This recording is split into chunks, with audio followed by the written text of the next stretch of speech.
Hi friends, Fung here. The fast scan is probably the first ultrasound study that we all learn how to do. We use it every day during traumas and it sort of becomes second nature to us. However, there are a bunch of pitfalls that we should all know about. The scan we're going to see today is a scan of a guy who got into an MVC about 2 weeks ago. He was discharged. He had known splenic and liver lax, but he came back with abdominal pain and left shoulder pain. The team that saw him originally did a fast scan, which they read as negative. They ended up working him up for a PE, and on the PE-CT they found a delayed splenic rupture and a whole bunch of free fluid in the abdomen.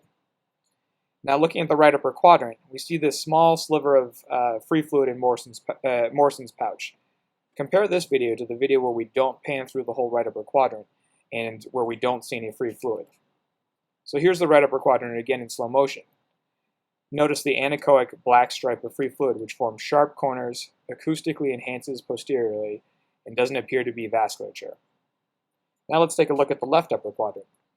It doesn't look like much at first, but if we look again and zoom in, you can see this subtle variation in the grayness of the spleen. This is actually the splenic capsule here, and this is actually a hematoma and clotted blood surrounding the spleen. Finally, let's take a look at into the pelvis. The first video is the pelvis and sagittal view. It's pretty clear that it's a positive fast from this video, but the point I wanted to highlight is that I had to turn down the gain a lot in order to see behind the bladder. When someone has a full bladder, it's easy to mask the anechoic area behind the bladder with posterior enhancement. Also, let's take a look at the bladder here in transverse view.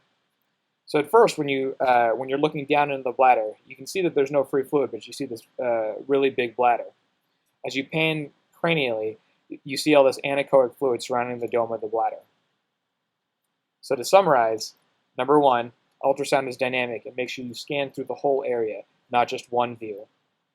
Two, make sure you set your gain correctly. Turn it down to look behind the bladder.